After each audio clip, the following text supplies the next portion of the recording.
Yes, the thing, it belonged to I think it was a botanist or a biologist, and he raised his family in it. And they were blown over in the caravan in Europe somewhere. He thought, right, that's it, I'm not having a caravan. So he put it on the back of a truck. And by a long circumstance, I bought it from a man. He sold it to somebody and it rotted and the engine went, and eventually it was all done up again. And I bought it, and it turns out I give banjo lessons on a Wednesday night to a woman. And I rocked up, and I've just bought that, and I turned up at 8 o'clock. He said, where'd you get that? And I told her. She said, oh, I was one of the little girls that grew up in it.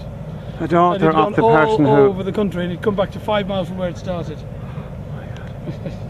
And how long have you the vehicle? I've had it 5 years. Well, 4 years. But I go to lots of festivals. Right. It's just right for festivals. And you say that you give banjo lessons. Obviously you have a deep tradition in music. I play 5-string banjo, but I'm a singer really. I sing mostly traditional songs. But I play the piccolo and the flute and the whistle. And I've been learning the pipes for a year or two. So I'm here for the classes for the Uilleann Pipes. And would you travel throughout Europe? No, well I have travelled in Europe. Mostly I play North of England and Scotland. There's a much livelier tradition in Scotland than there is in England. Traditional music in Scotland is still alive. It's more like Ireland. In England, you get folk clubs, but you get ceilidh dances. But a ceilidh dance in England, nobody knows the dances. I was in Clare last week at the Fecal Fleadh, and there were about 300 people dancing, and every one of them knew every step and every. It's a great thing, the tradition here. I think it's undervalued. It's under-recognised in the rest of the world. So now you have your cabling sorted out. Nearly.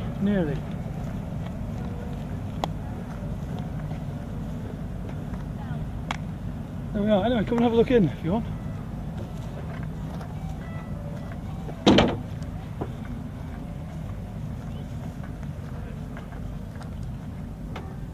I might have to do a bit of tidying up now, coming to be alright.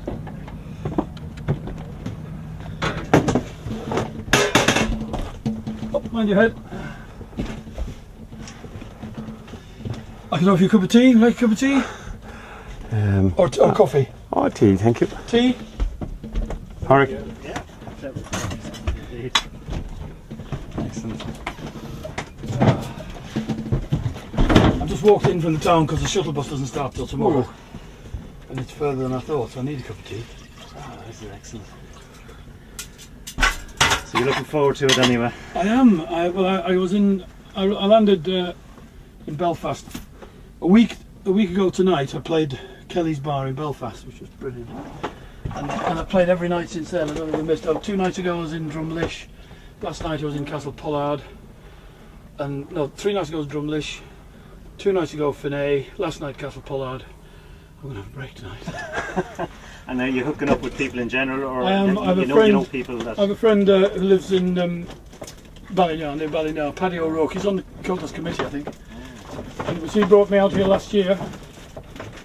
And then I've quite a few friends coming over from England. There's a lot of Irish music where we are, a lot of Irish people in the Lancaster area. And there's a strong, well in fact it's closed now, the mainstay of the Cultus, Jim Maguire, he died a few years ago and nobody took it on when he'd gone, so the Cultus is not going in Lancaster anymore. And it was great when it was going.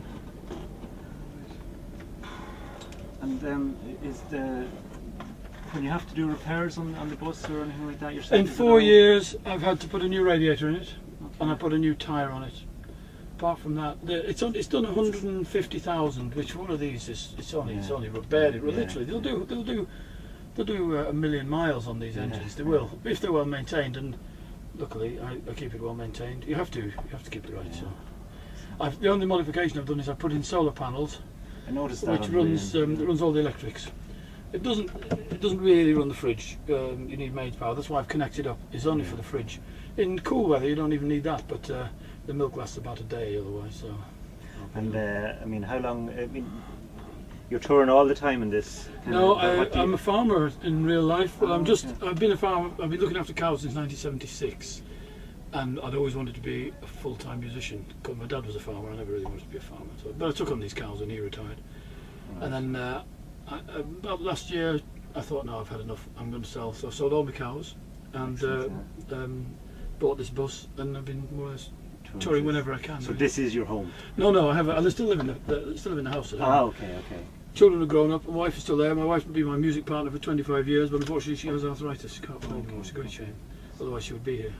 And she doesn't want to come here and listen to me play for the thousandth time. So she said, you go and get on with it. Which is, it's a pity because I know she'd love it here. She would love it. Yeah, last night I was by the river at Fleadh. Do you know Fleadh? Yeah, there's a nice little village. Gorgeous little jetty with rowing boats to go down to the lake and the Watty's Rock. We're in a great pub called Watty's Rock. Just excellent, friendly people, and it's a pity my wife isn't here. I know she'd love it. So that's part of one of the Percy French's famous songs. Come back, Paddy Riley, to Paddy James Duff. That's right. Yeah, turn to the left at the bridge of Fleadh. That's it. Come back, Paddy Riley. Well, I've heard that a few times here. I played in Paddy James Duff last time I was here. That was great.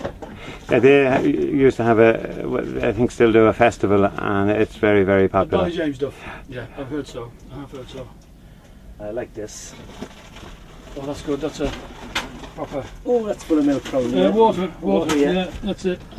I'll hold it up for you, Brian. That's a neat little unit. There's your cab. 3 seats in the front.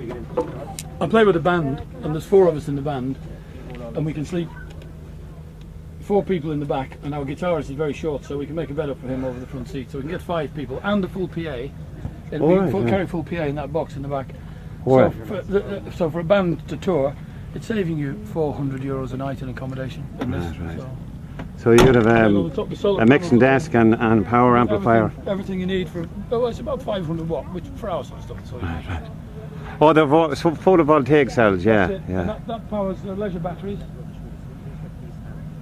And that just that comes up and down. When I'm leaving, I have to lower that. Right. In case of stones and that.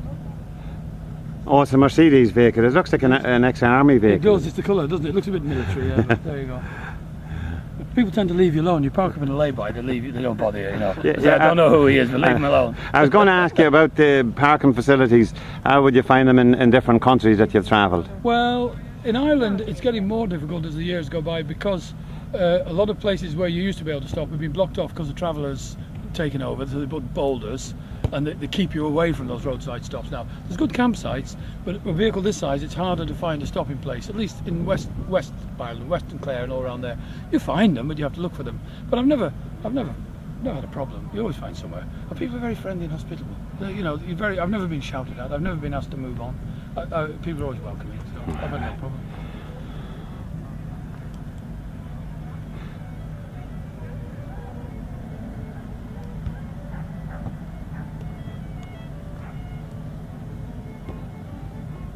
The price of diesel is less here than it is with us.